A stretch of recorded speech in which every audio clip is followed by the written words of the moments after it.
মাথার উপর গনগনে রোদ, অতিকায় সব ভয়ঙ্কর জিন বিশাল বিশাল পাথরের চাই কাঁধে নিয়ে পাহাড় বেয়ে উঠছে।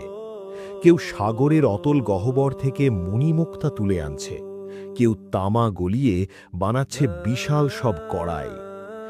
এক মুহূর্ত দম ফেলার উপায় নেই, কারণ অদূরেই কাঁচের প্রাসাদের বারান্দায় লাঠিতে ভর দিয়ে কড়া দৃষ্টিতে দাঁড়িয়ে আছেন পৃথিবীর ইতিহাসের সবচেয়ে প্রতাপশালী সম্রাট হযরত সুলাইমান আলাইহিসসালাম। কিন্তু পৃথিবীর ইতিহাসের সবচেয়ে বড় বিষয়টা কি জানেন? আগুনের তৈরি এই শক্তিশালী জিনরা, যারা চোখের পলকে পুরো শহর ধ্বংস করে দিতে পারে, তারা আজ ভয়ে থরথর করে কাঁপছে এমন একজনের সামনে, যিনি গত কয়েক মাস ধরে বেঁচে নেই।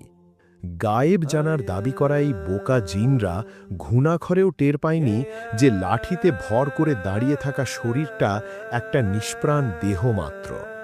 একটি ছোট্ট উইপোকা তিলে তিলে সেই লাঠিটা খেয়ে ফেলছে।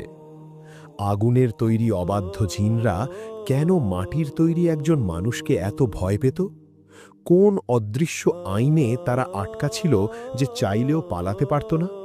হুদহুদ পাখি আর রানী বিলকিসের সেই অজানা ইতিহাসই বাকি। চলুন আজ আমরা প্রবেশ করি সুলাইমান আলাইহিসসালামের সেই মহা বিস্ময়কর জগতে। দৃশ্যটি একবার কল্পনা করুন। সমুদ্রের উত্তাল ঢেউয়ের নিচে যেখানে নিকষ কালো অন্ধকার, সেখানে বিশাল দেহী ভয়ঙ্কর চেহারার অবাধ্য জিনরা ডুব দিয়ে মণিমুক্তা খুঁজছে। কেউ বিশাল পাহাড় কেটে তৈরি করছে সুউচ্চ প্রাসাদ। তামা গলিয়ে বানানো হচ্ছে পাহাড়ের সমান বড় বড় ডেকচি আর হাউস। চারদিকে শুধু পাথর ভাঙার শব্দ আর আগুনের ফুলকি।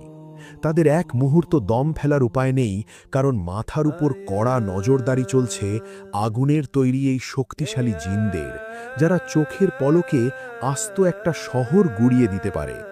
তারা আজ গাধার মতো খাটছে মাটির তৈরি একজন মানুষের অধীনে।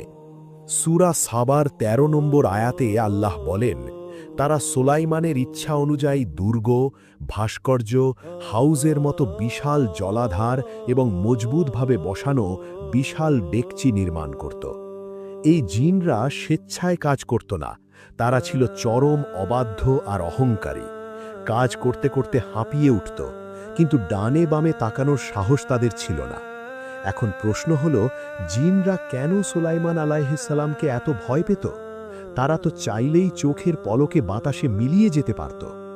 আসলে তাদের ভয়টা কেবল সুলাইমান আলাইহিসসালামের